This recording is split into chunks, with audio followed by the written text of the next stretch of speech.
After an anxious anxious search, his father found him sitting in a nest he had made in the barn. क्या हुआ कि at the age of 6 he went missing one day. एक दिन 6 साल की उम्र में यह लापता हो गए. After an anxious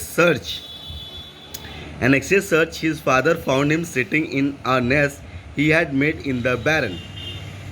after an anxious search, काफ़ी खोजबीन के बाद, यानी एक चिंतित होकर उन्हें बहुत खोजने के बाद देखा, उनके पिताजी ने देखा कि वह him sitting in A nest he had made in the ban. उन्होंने देखा कि यह 6 साल की उम्र में एक बार लापता हो गए और इनके माता पिता काफ़ी चिंतित होकर इनको खोज रहे थे. तो खोजते खोजते ये जब बैरन में पहुँचे, बैरन यानी उनका एक, आप कह सकते हैं कि एक प्रकार का जानवर रखने का बैरन होता है, ठीक है, उसमें पहुँचे तो उन्हें देख, जब वो अपने खलिहान में पहुँचे जहाँ पे सारा अनाज वगैरह सब कुछ ला के रखा जाता है, जानवर रखा जाता है, वहाँ पे जब वो पहुँचे तो उन्होंने देखा कि आज जो था वो एक घोंसले में, ठीक है, घोंसला, जो मुर्गी का घोंसला, सिटिंग इन अ नेस्ट, एक घोंसले में बैठे हुए हैं. The nest was filled with goes eggs and hence eggs he had collected. और जो घोंसला था वह गोज यानी हंस के अंडों से और मुर्गियों के अंडों से भरा हुआ था. जो घोंसला था वो गोज यानी हंस के अंडे और मुर्गियों के अंडों से घिरा हुआ था. सब कुछ मतलब सारे वहाँ इकट्ठे थे. Edison had noted the way a goose hatches her eggs by sitting on them.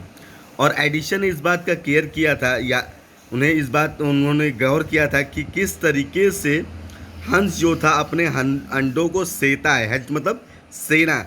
जब कोई मुर्गी या हंस अपने अंडों को सेता है तब उसमें से जाके बच्चे निकलते हैं, ठीक है, पता है ना.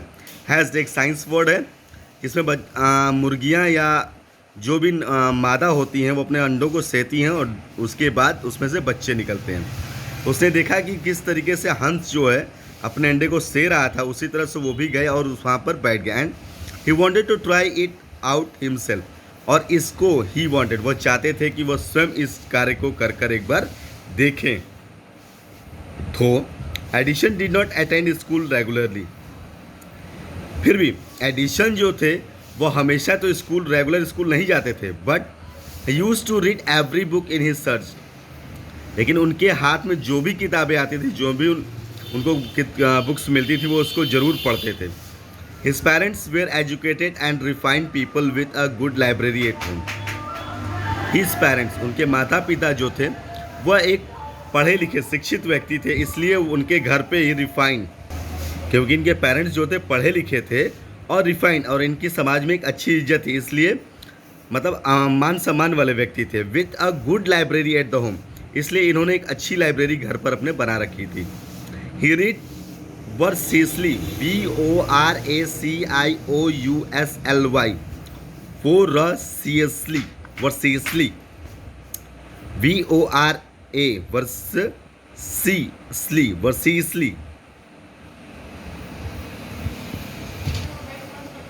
ही read voraciously mostly books on history and science. ज़्यादातर इनके पास जो किताबें होती थी, जो संग्रह था इनके पास किताबों का, ज़्यादातर वो इतिहास और विज्ञान से जुड़ी हुई थी.